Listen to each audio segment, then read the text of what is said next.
Hello, and welcome back into another episode of SDR Console for FMDX. My name is Bryce Foster, and today I am back with you for the final official episode of this series. And what a better topic to recap on than to take all the lessons we've learned in the past 6 episodes and apply it to one of the most fun, prolific, and interesting modes of FMDX, which is, of course, eSkip.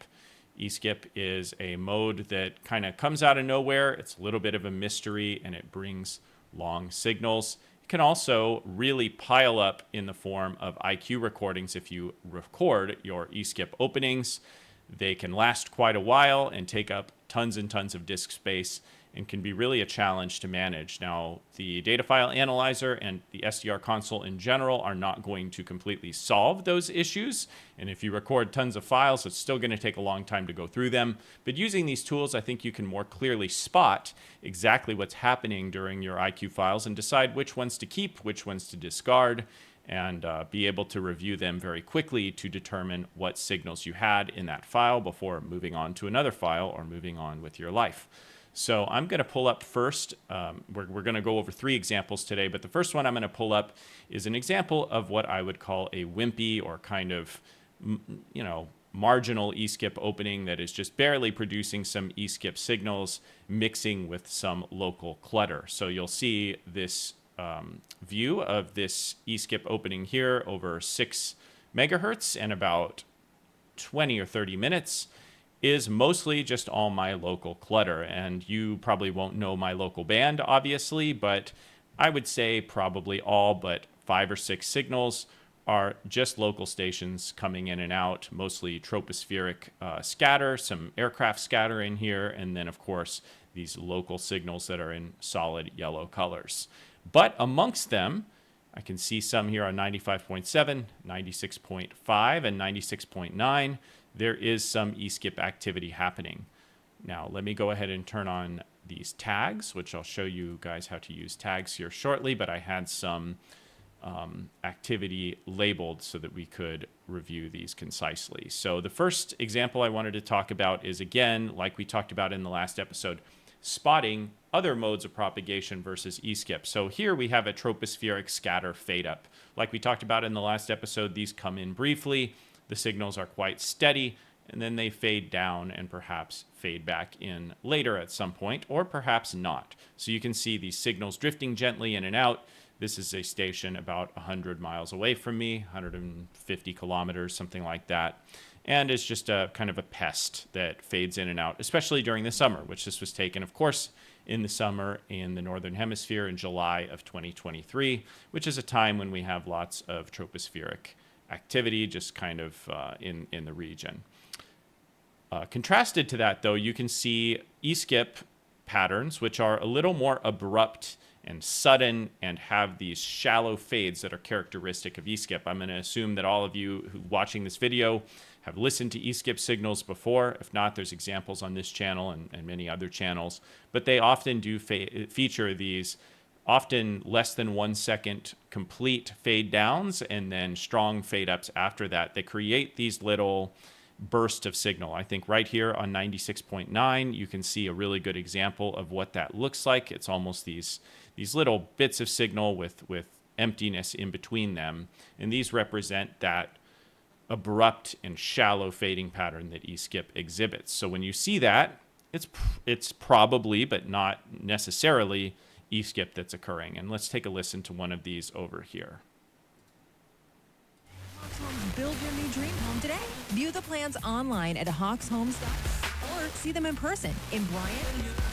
Hawks Homes, let your family.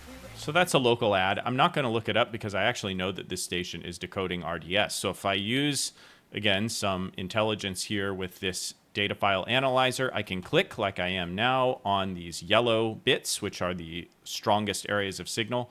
Let me just adjust this to show even more contrast. We can do this and see where exactly is the strongest peak of signal. There's one right here. I can click on that. I can click down here.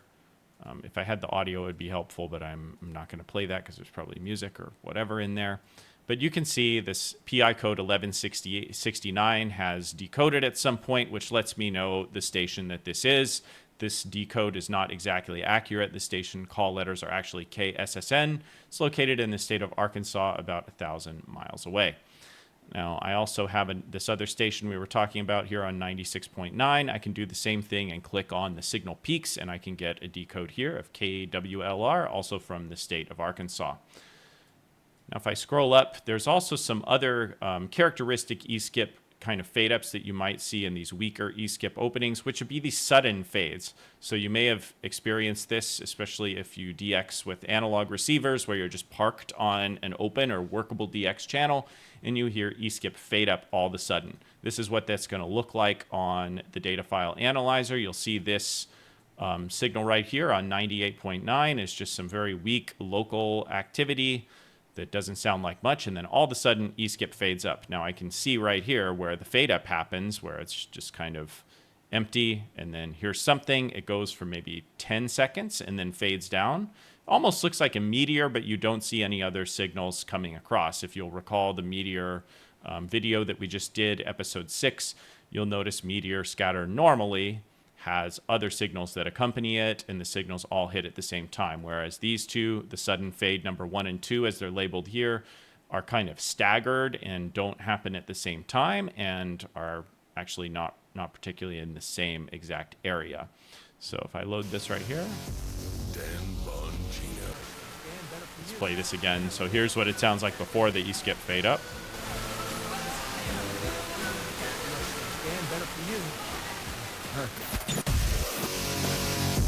Dan Bongino. And that's the ID for a syndicated talk radio program in the United States coming from this signal WKIM in the state of Tennessee, about 900 miles or 1,400 kilometers from my location.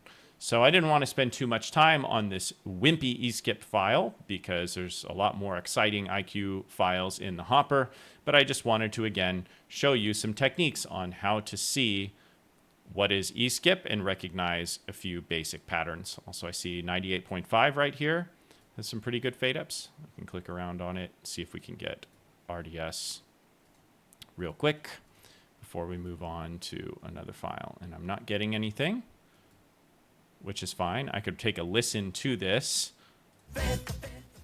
It's mostly music. And there's an ID.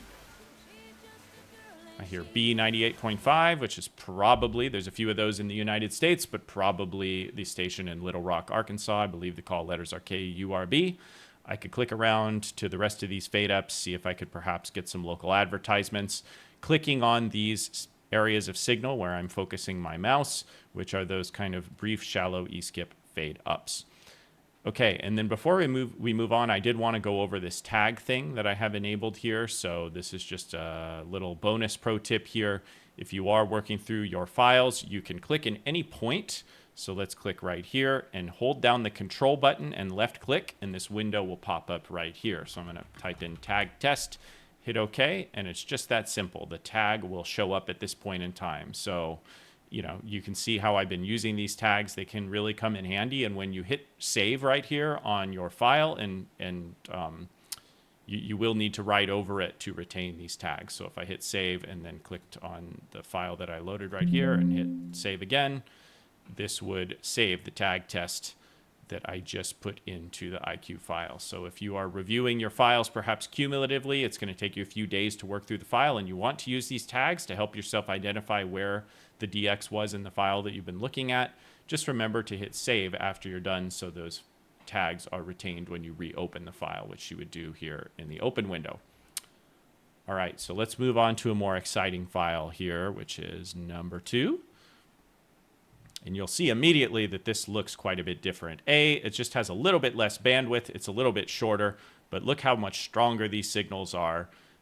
It is very obvious, I think, here what is E-skip and what is not. You can see these just areas where there's hardly any signal, and then these very, very strong signals fading up. Now, you will hear the characteristic fading happening, but the fades are a little bit shorter, and the fade ups are a lot stronger, so it has a different visual look to it in the file, the data file analyzer, you will see some of that traditional look we were looking at in the past file here on this signal on 95.9.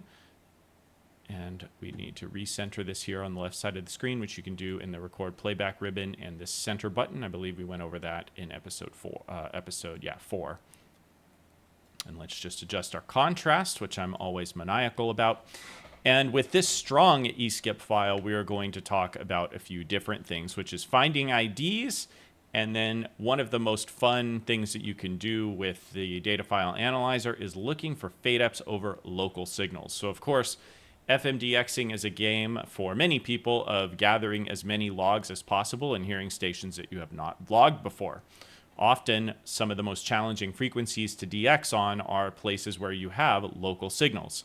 So I'm actually going to use this file as an example to look for signals specifically on 2 frequencies where I have locals, 94.3, which is on the extreme left of my screen, and 98.1, which is on the extreme right-hand side of my screen. So let's start by looking at 94.3 and trying to find where signals might be fading up over the local. So first, let's take a listen to the local. You mentioned that people who attended the presentation, because you did this live on Juneteenth, this Yes. coming back to Cape Cod.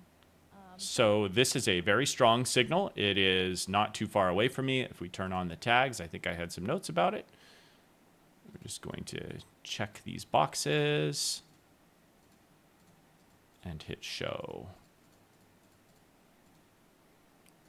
These tags can be a little bit finicky. So it is, 27 miles, 43 kilometers away from me at 50 kilowatts. So this is a big signal. It's pretty rare to get DX over it, but not unheard of. And one of the ways to dig out DX is to use this viewpoint. So if you'll recall, I've been talking through this whole series about how important this contrast bar is on the right-hand side of the screen, adjusting it and really using it to visualize your DX. And I hope that this exercise drives it home. So if we keep an eye on the left-hand side of my screen here, I'm going to calibrate the contrast to this signal. I'm going to narrow it down and then try and find where there are anomalies, and often those anomalies are fade ups. So if I look, everything looks pretty steady from here. I do note that this looks slightly different, so let's unmute here and see what's going on. You know, you had to cover so many topics. So you can hear the signal is distorted. Something is trying to come over it. I'm clicking around here across the file and trying to see if anything actually makes it over. And it hasn't. It's just really crunchy because there's something trying to capture. And you'll hear that goes on, but nothing fades up until the end of the signal where you can really see a change in characteristic now that we've adjusted the contrast and we're focused on 94.3. Let's click in and see what this is. 3D, gravity defying, hang time dodgeball.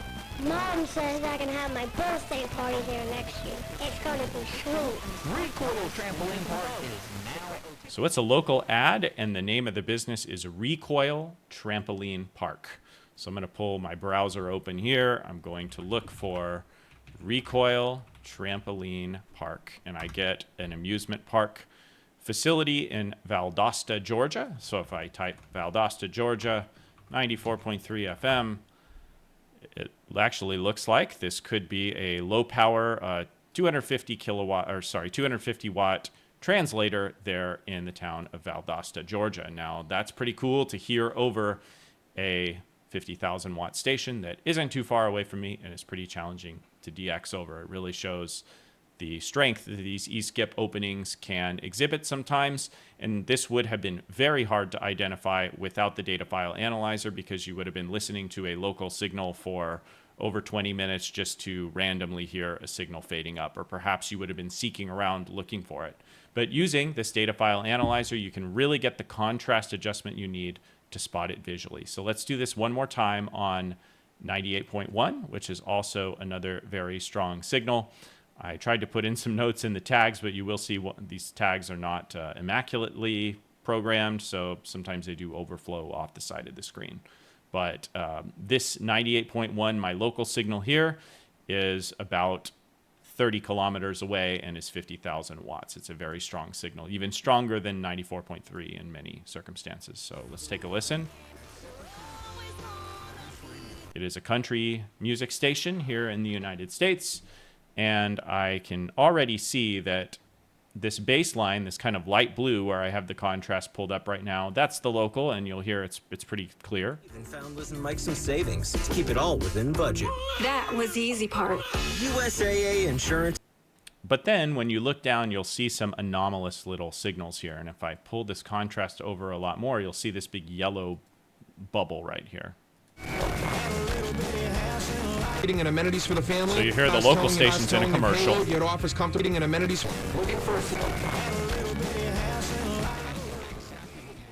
And you can hear that the distant station is coming in with music. And if I scroll around, kind of going in reverse chronological order here to where I have tagged this, it actually identifies itself. Wednesday, 30% chance of rain, partly This is the sunny, DX high of station. 89, a low tonight of 72. Standard Like finding an onion ring on the bottom of your bag of fries. Your side, WBRC. Country 98.1. Looking for a job? So you would have heard, if you were listening very closely, I think you could hear it, a mention of the WBRC Weather Center, and then you would have also seen the RDS fade up that did happen at one point. It is swapping between my local here, which is WCTK, and then the distant station, which is WTXT of Alabama. Not an uncommon signal to hear fading up. There's the ID here, 193D is the PI code, and that is decoding correctly to this WTXT DX station. So again, one more e-skip logged on top of one of my local signals. All right, and then finally we're going to move to the strongest of the three e-skip files, just kind of for fun and to show you how crazy this can get.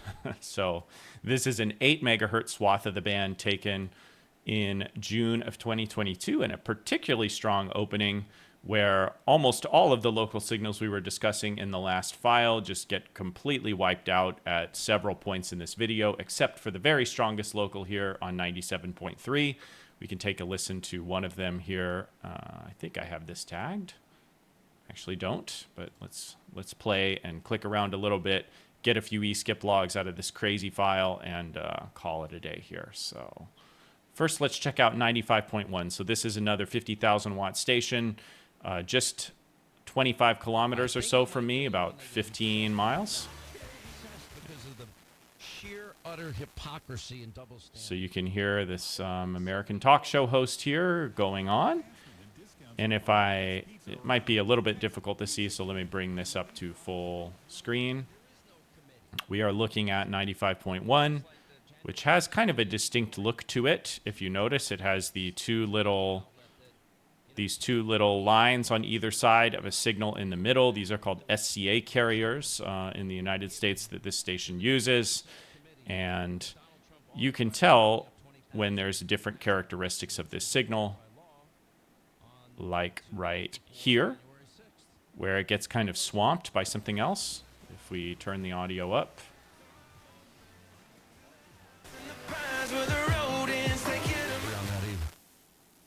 Pure talk.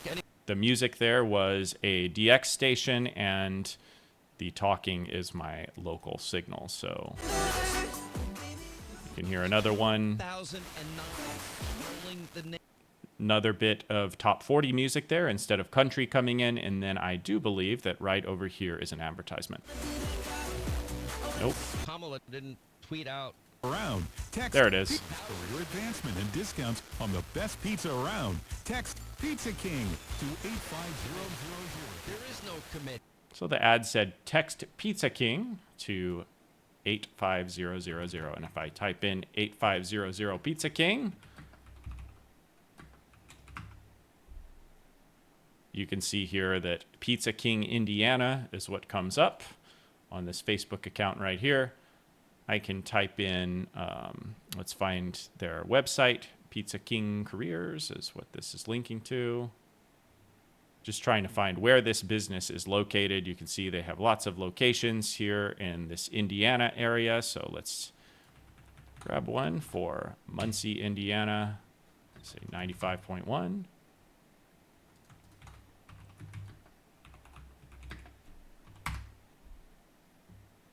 And you'll see this comes back to a station nearby, WAJI of Fort Wayne. Somewhere else in the file, I do believe there was an ID or perhaps RDS for this that particular station. So I did put that in the logbook, although I think that restaurant chain might have multiple locations, so it did require some extra detective work. But you can see, if you take a look here at 95.1, if you're able to see this, that there is distinct characteristics whenever the local signal gets wiped out by eSkip. And of course, you can see all the intensity of the eSkip signals that are going on. This would probably be a more typical look of the contrast, and you can just see wall-to-wall signals. So if I click on anywhere else, we can take a look at some particularly strong fadeups here, get a few RDS decodes, and we'll just like get a few really quick IDs here, which should be kind of the lightning round of this series. So let's click on this one right here, and we get WBGL of Champaign, Illinois.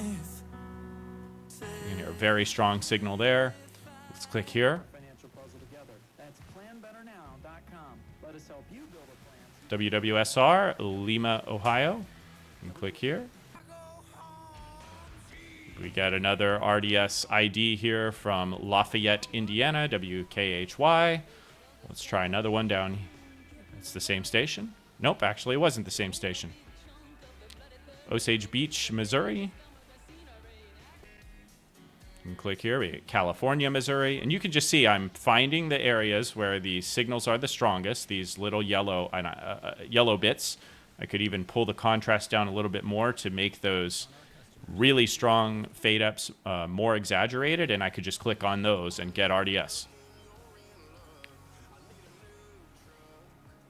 And not every station has RDS. Like we talked about, you can always look at this 57 kilohertz carrier right here, and you can hear this station, even when it was at its strongest, there's nothing showing up here. So this station simply does not have RDS.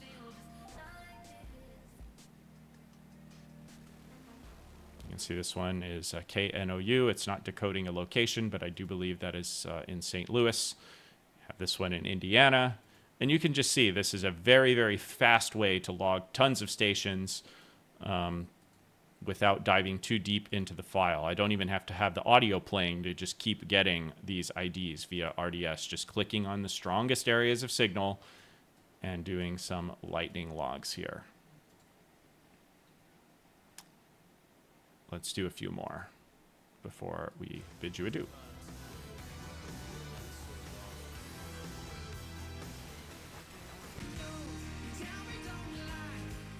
There's one. You can see this particular station. It's actually kind of famous for DXers in this area. It has extremely strong RDS modulation. So if you'll see the 57 kilohertz carrier here, these two little peaks are towering up almost as strong as the 19 kilohertz pilot signal for their stereo transmission. And this means that even when this particular signal station has a very, very weak signal, let's demonstrate this, the RDS will come in. So you can barely hear the station, but there's the RDS. So just a fun fact and another interesting thing to look at in SDR Console, using the spectrum view that we talked about in episode 3, the RDS episode.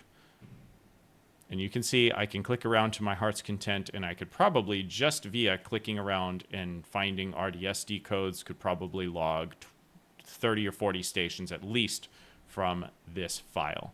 Now let's just do one quick other technique that I wanted to cover, and that would be sort of quick scrolling to try and find audio IDs. So I'm going to turn on some audio. It's a good thing I have some commercials here. And I'm going to hover over this channel that we're on, 93.1, and if you can hear my mouse, I'm going to click and slide my mouse up.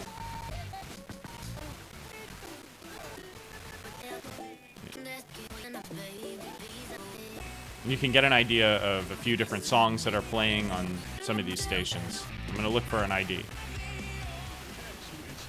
Actually, I'm at the top of the file, so I need to go down here a little bit.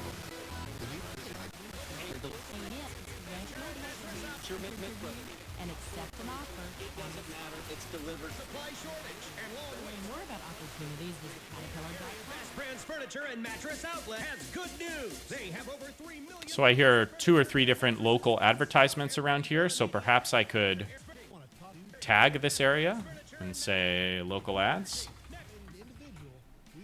Then I could move to another frequency, do the same thing, this fast clicking,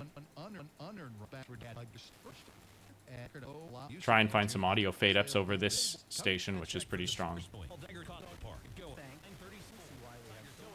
So right here, we can hear a second signal kind of fading up over. Believe it or not, swimming season is here. So with summer, believe it here.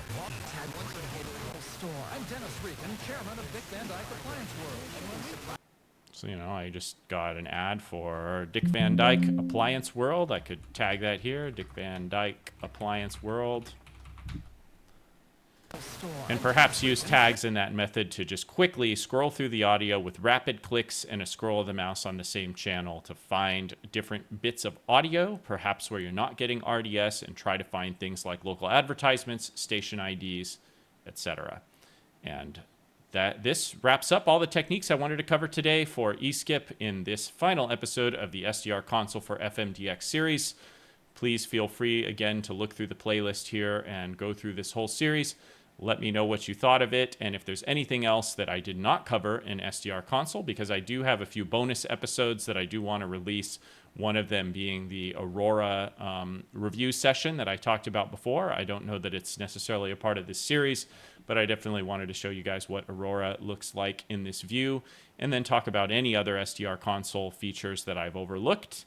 Also do want to talk a little bit about SDR Uno and the amazing diversity feature that I've also used heavily as a key tool and trick in FMDX. That unfortunately is not built into SDR Console because it is radio specific on an SDR Play radio. So all of these things, I look forward to coming back here in the near future to continue doing some of these FMDX instructional videos. Again, thanks to everybody for tuning into this series, and I bid you adieu in 73.